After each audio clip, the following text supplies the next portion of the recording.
Assalamualaikum warahmatullahi wabarakatuh. Saudara-saudaraku yang dirahmati Allah, segala puji kepada Allah, Zat yang telah menciptakan makhluknya dan kemudian memberi qadar serta memberi hidayah kepadanya. Wallazi khalaqa fasawwa. Allah adalah Zat yang telah menciptakan sekaligus menyempurnakan makhluknya. Wallazi qaddara fahada. Allah juga Zat yang telah memberi qadar, membuat qadar, menentukan qadar, kemudian yang memberi hidayah atau petunjuk. Jadi tidak bisa dipungkiri bahwa kita ini hidup ini diciptakan oleh Allah, bukan jadi sendiri, bukan juga orang tua kita yang menciptakan. Jadi orang tua kita itu siapa? Dia hanya perantara. Jadi hidup ini dalangnya itu adalah Allah, yang lainnya itu adalah perantaranya. Perantara nikmat, perantara musibah, atau perantara lainnya. Perantara lahir kita ya orang tua kita itu. Sebab kalau kita ini dibuat oleh orang tua kita, maka mungkin kita ini termasuk produk gagal, mungkin dianggap kurang tinggi, dianggap kurang putih, mungkin yang senangnya putih. Kalau yang senangnya hitam, wah ini keputihan ini anak saya ini. Dianggap kurang cerdas, dianggap hidungnya terlalu mancung ke dalam, dianggap bodoh lah, macam-macam. Nah kalau memang bisa dibikin, ibarat masakan kurang asin, tambah garam sampai cukup, secukupnya. Kurang manis, tambah gula. Kurang sedap, banyak penyedap. Dia bilang masak saya tidak perlu pakai apa, tidak perlu pakai, dia nyebut salah satu merek. Hebat kata orang, dia masak tidak pakai ini penyedap, padahal dia pakai penyedap yang lain. Artinya ya masaknya bisa diatur seperti itu. Maka orang tua kita itu hanya perantara ngelakoni, sehingga mau jadinya laki-laki atau perempuan Allah yang mengkodarkan. Mau jadinya besar, tinggi atau kecil, kurus lah ini ya Allah yang mengodarkan. Mau jadinya ganteng atau ya hampir ganteng, mendekati ganteng, nyaris ganteng ini kan, atau di bawah garis kegantengan ini ya semuanya Allah yang menentukan. Begitu juga kepintaran juga sama, orang sangat pintar, IQ tinggi, ada yang IQ-nya berdiri, ada IQ-nya miring, ada IQ-nya jongkok.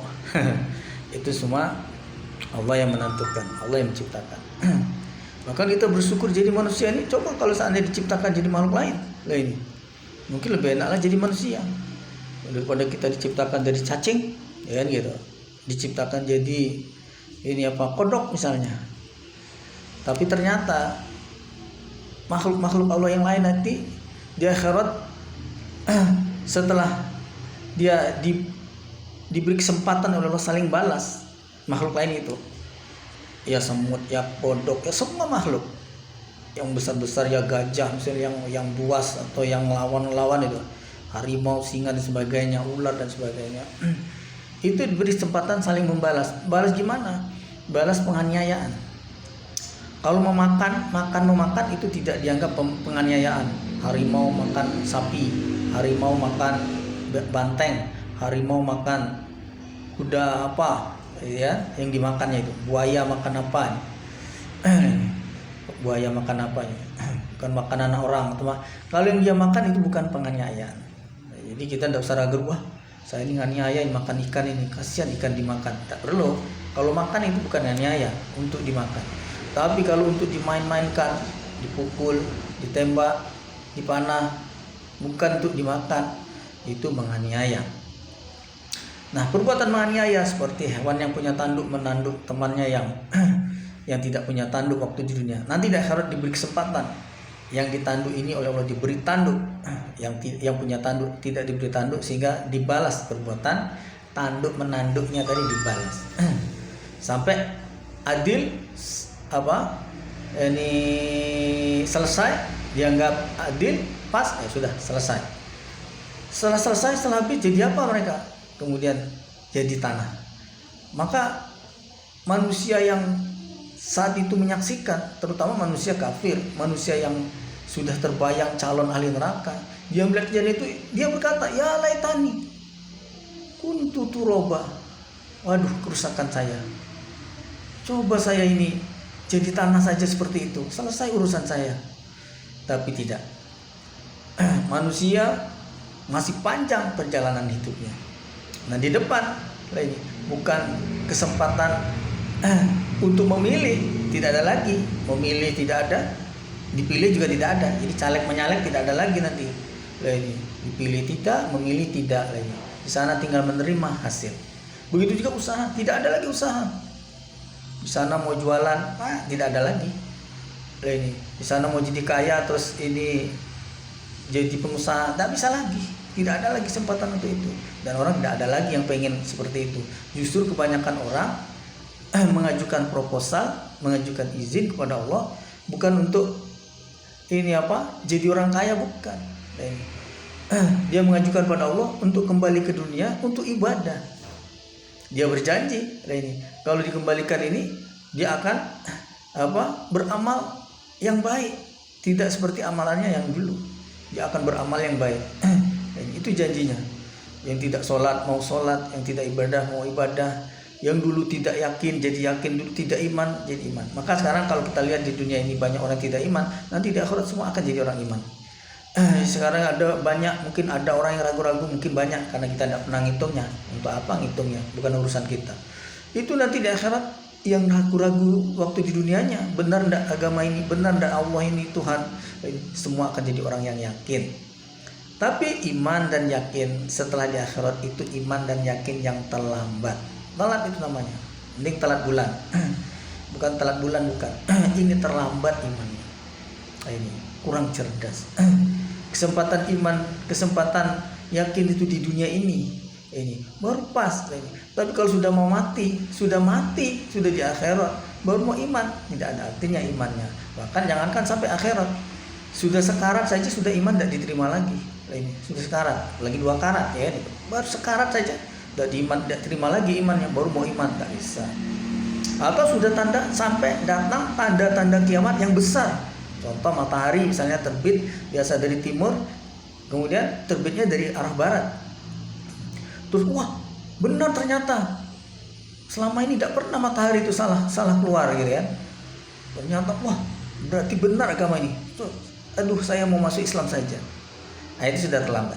Sudah tanda-tanda kiamat. Belum kiamat itu. Dia masih hidup, belum sekarat, tapi sudah mau kiamat. Itu sudah terlambat. Sudah tidak diterima lagi. Atau mungkin dia sudah iman sebelumnya, sudah jadi orang Islam, sudah muslim sebelumnya. Tapi gara-gara ini belum mau ibadah yang benar. Belum mau ibadah yang benar. Contoh kadang ibadah kadang tidak. Contoh sholat misalnya kadang sholat kadang tidak ini. Atau sholat asal-asalan sekedarnya semaunya saja. Nanti setelah lihat tanda itu berarti benar ini. Saya mau sungguh-sungguh ini, mau sholat yang benar, belajar dia, berguru dia bagaimana sholat yang benar, bagaimana ibadah yang benar, mau dia kerjakan benar-benar. Tidak diterima lagi. Jadi benar yang terlambat. Judul sinetron ya dia, benar yang terlambat. Ada ya? Belum ada mungkin judulnya. Jadi walaupun benar tapi terlambat itu tidak ada gunanya. Benar tapi terlambat, benar telat ini. Benar yang ada gunanya benar tapi tepat waktu ya. Nah, seperti ulangan. Seperti anak ujian sekolah di sekolah itu. Kalau benar yang tepat itu adalah saat ujian dia bisa jawab dengan benar dan menulisnya, nyentangnya atau ngelingkarinya atau ngiteminya itu. Kalau komputer dulu dihitemi, zaman dulu ya belum ada disilang-silang atau dilingkari dan sebagainya, juga benar. Kadang-kadang dia tahu jawabannya tapi salah centang. Mestinya jawabannya A, dia tahu jawabannya A tapi kecentang B. Saking senangnya dia tahu jawaban soal yang mudah bagi dia itu, tapi salah centang, ya salah. Jadi tahu terus dilaksanakan dengan benar. Tahu yang benar itu kemudian dilaksanakan dengan benar. Tapi bedanya agama ini dengan dunia ini, kalau dunia tadi banyak bisa juga berhasil dengan spekulasi. Nah, ini walaupun tidak banyak orang berhasil dengan spekulasi itu, seperti orang judi dia jawab soal tadi kadang tidak tahu soalnya, tidak ngerti apalagi jawabannya. Ini tapi dengan spekulasinya itu kira-kiranya ini tadi ini sembarangan aja ngitung kancing atau dia nyontek sebelahnya atau sebagainya.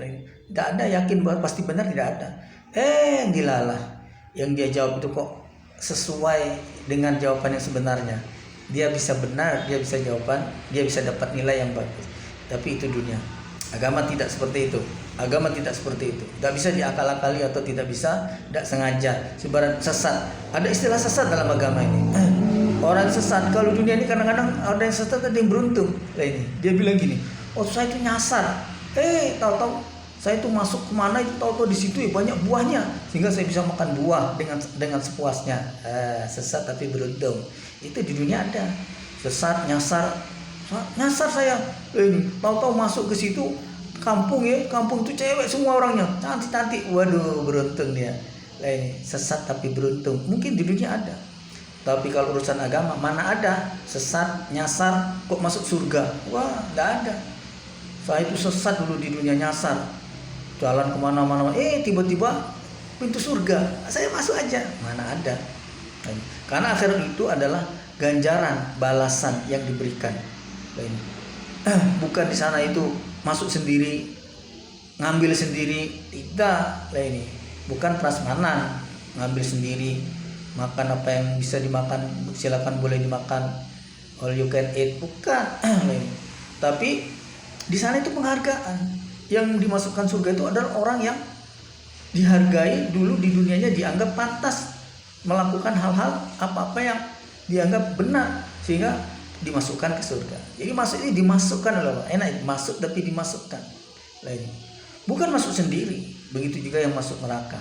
Itu dimasukkan karena nggak ada yang mau dimasukkan neraka itu, walaupun dia orang tidak iman, walaupun dia orang kafir, dia tidak mau dimasukkan neraka. Tapi oleh Allah, walaupun tidak mau, karena dulu di dunia dia amalannya itu dilihat, kepantasannya itu adalah dia ini layaknya itu ya, pasnya itu adalah masuk neraka, ya dimasukkan ke neraka walaupun dia tidak mau, entah diseret dan dilempar dan sebagainya.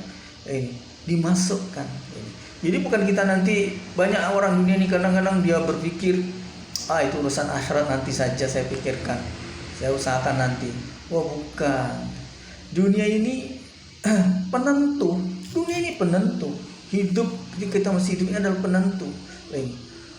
Bukan nanti di sana kita mau berejo, berusaha, dagang usaha atau kita ada orang bilang saya mungkin di dunia tidak ibadah karena saya sibuk. Saya hidup membiayai keluarga dan sebagainya, capek berat ini. Kalau tidak ada orang, tidak saya siapa? Zaman sekarang tidak ada orang yang ada. Dia bilang orang tadi, bukan saya. Mana ada orang membantu kita? Kalau kita kelaparan, kalau kita anak mau sekolah atau apa, tidak ada. Itu kata orang itu tadi. Tidak ada yang membantu. Maka saya ini kerja terus sehingga tidak bisa ibadah. Tapi saya nanti kalau sudah mati, jangan lupa saya dilengkapi bukan di kain kafan saja, tapi satu koper berisi Al-Quran, tasbih, ini sajadah, kemudian jangan lupa air minum. Ini dia pesan itu kalau ibadah haus kan bisa minum kan gitu. Ini selang disalurkan ke kuburannya. Saya mau wudu, mau sholat, mau ibadah, kan tidak kerja lagi di alam barzah, saya mau ibadah terus. Keliru itu, salah besar. Jadi di dunia ini saja, di alam berikut itu tidak ada lagi namanya kita mau ibadah atau mencari dunia, tidak ada lagi. Maka dunia inilah kesempatan kita ibadah. Ad-dunya majru'atul lil akhir. Dunia adalah tempat menanam untuk akhirat. Artinya di akhirat nanti saatnya kita akan memetiknya. Maka di dunia ini ya ibarat menanam, tanamlah yang tanaman yang baik. Ibadah yang baik. Nah, banyak orang yang berprinsip yang penting saya hidup di dunia ini ibadah gitu saja. Ya ada benarnya tapi ada kelirunya atau mungkin banyak salahnya. Sebab ibadah ini diharapkan oleh Allah adalah benarnya, bukan asal ibadah. Kalau hanya sekedar ibadah, nah ini, ya itulah maka ada pengertian dalam Islam itu adalah orang yang tertolak amalnya, orang yang tertolak amalannya. Bukan hanya yang tertolak, ada orang yang batal, kayak dia loh, mau kawin batal, orang sido tidak jadi, lain. Itu nanti di akhirat yang ditolak ya ada, ini. Itu artinya amalan yang diterima itu yang sesuai dengan ketentuan. Sesuai ketentuan. Yang tidak sesuai ketentuan, maka amalnya akan tertolak. Ini. Bahkan ada orang yang batal. Seperti misalnya nanti di akhirat sesama ahli neraka itu ada yang bilang, kamu ini dulu di dunia itu katanya orang Islam seperti itu, yang masuk surga seperti kawan-kawan kamu itu. Kamu kok sendiri kok tidak masuk? Kenapa ini? Nah, ternyata ada beberapa hal yang menyebabkan orang itu batal di dunia aja. Iya, ada beberapa hal yang menjadikan batal tergantung perjanjiannya.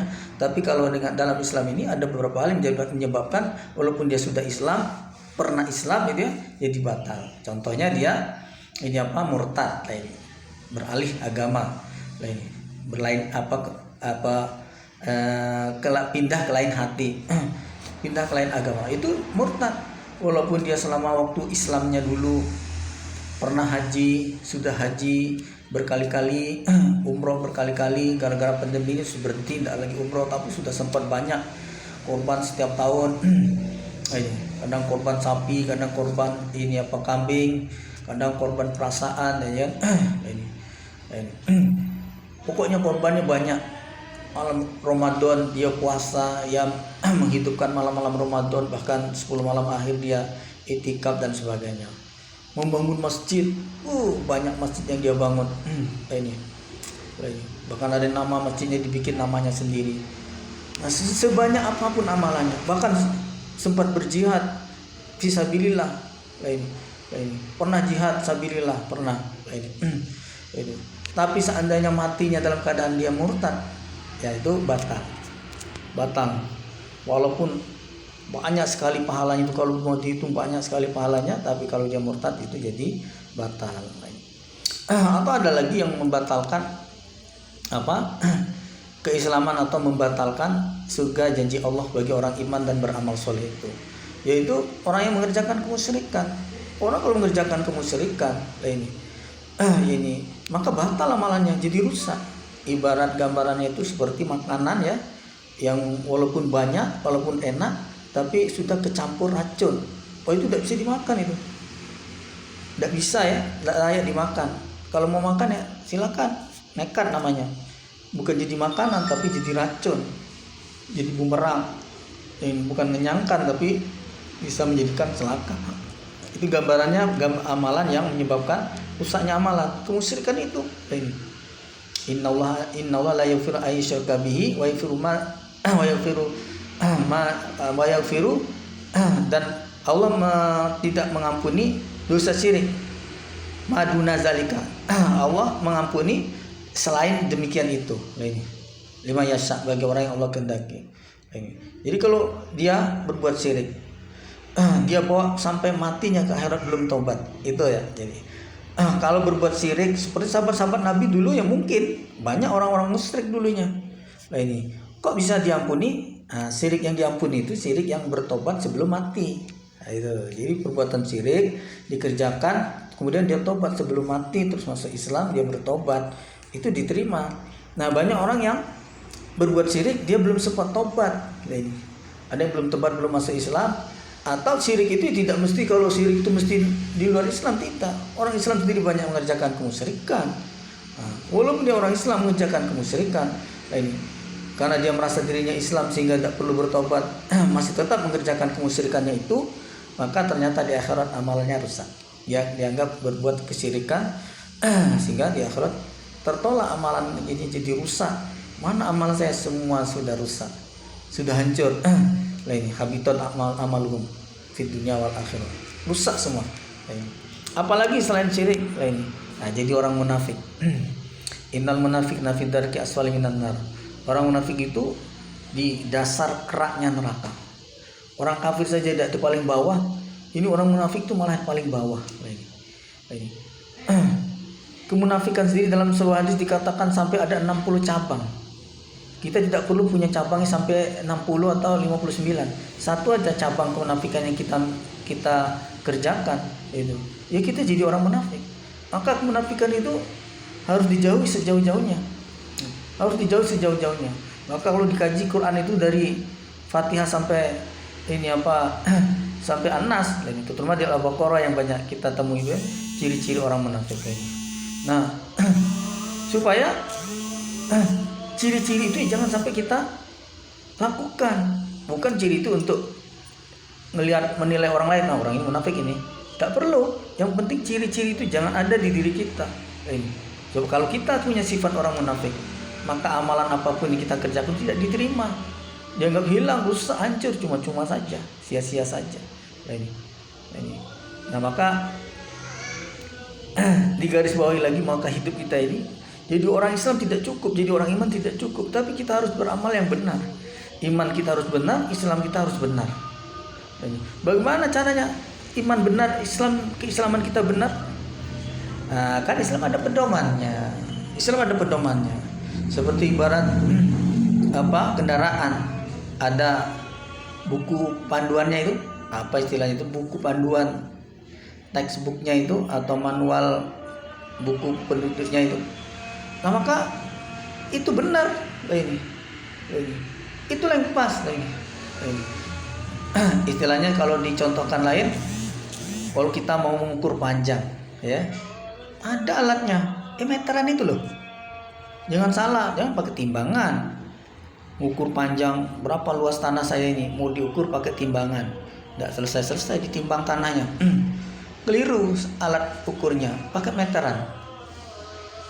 Taruh titiknya terus ditarik meterannya. Kalau pendek ya berulang-ulang. Kalau meterannya panjang ya sekali tarik bisa selesai. Berapa kali berapa sekian, udah ketahuan. Ini walaupun ada yang ribut, ini saya ini lebih luas dari itu, ya udah ditarik meteran cuma segitu ya segitu. Ini ya karena itulah yang benar. Atau berat juga gitu, tidak perlu di pasar ribut-ribut. Ini ribut kenapa? Ini menurut saya ayam ini ya berapa kilo ini katanya, tapi menurut dia ini tidak sampai berapa kilo. Tidak usah ribut-ribut. Ambil aja timbangan.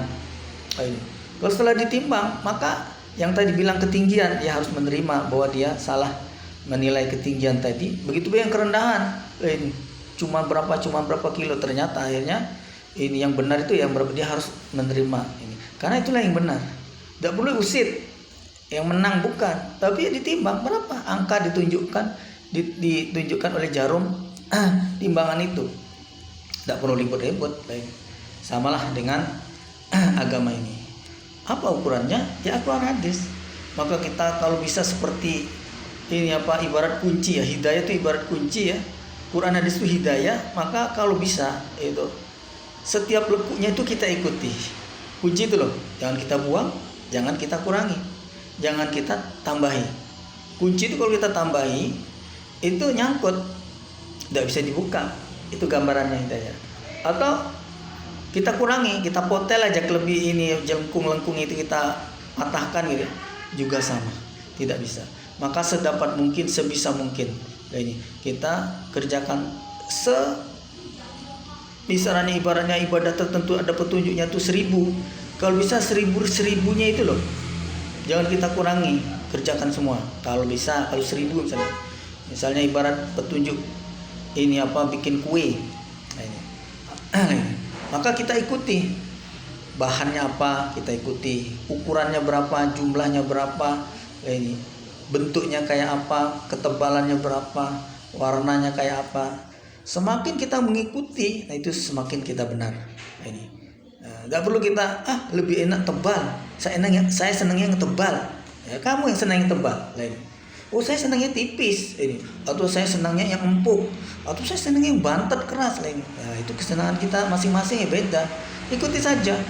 Spek yang dibuat oleh Allah Rasul dalam Al-Quran itu. Karena yang punya gawe, yang punya urusan, yang punya ketentuan, yang punya surga nerakanya Allah Rasul. Ibarat kita bekerja, maka yang harus nurut itu bukan yang punya pekerjaan itu. tapi yang bekerja. Karena kita bekerja ini mengharapkan upah dari yang memberi pekerjaan. Maka benar salahnya itu tidak ada ukuran benar salah, tapi benar salah adalah ukurannya adalah orang yang punya kerjaan itu. Dia mau bikin rumah misalnya, dia mau bikin rendah rumahnya, ya paling kita memberikan masukan, Pak kalau terlalu rendah ini masuknya susah, masuknya susah. Ya itulah saya senangnya gitu, masuknya susah itu yang saya cari. Keluarnya juga susah, Pak. Iya, itulah saya suka, maka tidak usah dibantah. Yang penting kita sudah beri masukan. Kalau dia pengen rumahnya rendah, kita bikin aja rendah. Sesuai berapa meter, Pak? Setengah meter, udah kita bikinkan. Nanti dia tidak bisa bantah, dia pasti bayar karena kita sudah kerja sesuai dengan ketentuan dia. Mau dibikin tinggi, jangan Pak terlalu tinggi. Nanti nyantuk, nyantuk apa ya? Nyantuk pohon. Pokoknya turutin saja. Dia mau tinggi kita bikin tinggi, dia mau rendah kita bikin rendah. Dia bikin warna apa, pink. Warna apa ini Pak? Ini tidak maco warnanya ini. Tidak perlu dibantah, paling diberikan masukan. Nah kira-kira kalau orang mungkin bisa diberikan masukan. Coba kalau Allah Rasul, pantas tak kita memberikan masukan pada Allah Rasul? Ya Allah, salah Allah ini, rasanya tidak pantas nyuruh sholat nih banyak-banyak 5 waktu ini. Bisa tak 2 waktu saja ini? Atau tidak usah ditentukan waktunya, nunggu kita longgar ini, nunggu kami ini longgar nih. Kalau kami longgar, kami kerjakan seminggu sekali. Tidak bisa. Gimana jalurnya itu loh? Suratnya itu kemana alamatnya, kalau email kemana, kalau pakai WA kemana, kalau kita menghubungi Allah itu kemana? Tidak bisa. Kalau orang tadi bisa, Pak, kalau udah bagus Pak bikin rumah kayak gini ini. Nah kita berikan masukan bisa. Itu pun kita tidak boleh maksa, karena yang punya kerjaan dia, yang mau bayar kita itu dia itu. Ini. Kalau kita tidak nurut dan tidak dibayarnya, mau bilang apa kita? Diprotes kemana? Pengadilan mana? Salah kita yang salah. Maka selagi apapun permintaan tuan rumah tadi, ini kita mampu kerjakan.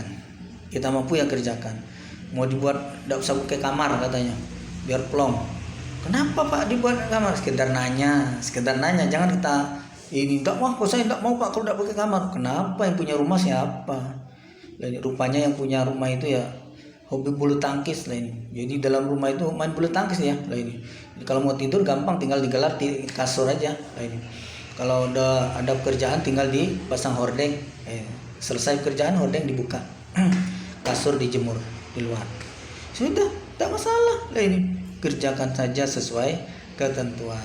Nah ini, itu baru pintar sebetulnya. Kita ini kadang-kadang merasa pintarnya itu kalau banyak ide, banyak apa ya. Kalau urusan dunia silakan. Kalau urusan agama tidak usah banyak-banyak ide. Pintarnya itu dalam agama ini adalah kalau kita bisa melaksanakan apa perintah Allah Rasul itu pintar. Di sholat 5 waktu. Sementara saya ini banyak pekerjaan. Bagaimana caranya supaya 5 waktu bisa dikerjakan? Nah itu baru pintar. Berpikirnya seperti itu. Bukan berpikirnya mau merubah-merubah. Berpikir kok mau merubah-merubah. Itu malah tidak cerdas. Cerdasnya itu bagaimana perintah itu bisa terlaksana. Itu baru cerdas. Begitu juga larangan. Bagaimana cerdasnya? Bagaimana larangan itu saya bisa terhindar? Bagaimana saya tidak riba? Kalau rabi boleh, riba tidak boleh. Kalau rabi boleh. Perintah oleh Allah, rabi itu bagus. 1 boleh, 2 boleh, 3 boleh, 4 boleh. Riba tidak boleh, sedikit pun tidak boleh. Riba jangan. Bagaimana saya supaya tidak minum minuman keras padahal saya ini hobi misalnya. Batu es. Ya minuman yang memabukkan itu maksudnya. Bagaimana caranya supaya tidak mabuk lagi atau tidak minum lagi itu? Berpikir yang seperti itu cerdas. Ini bukan mau merubahnya. Ini masa dilarang sih? Sekedar mabuk nganggu orang tidak, saya mabuknya di kamar. Ini apalagi mabuk janda ini. Wah, jangan. Bukan cerdas seperti itu. Berpikirnya untuk melancarkan bagaimana melaksanakan perintah Allah, bagaimana kita bisa taat, diperintah syukur, bagaimana kita supaya syukur, diperintah kita sabar, bagaimana kita bisa sabar, berpikir keras kita itu bagaimana saya ini supaya bisa sabar.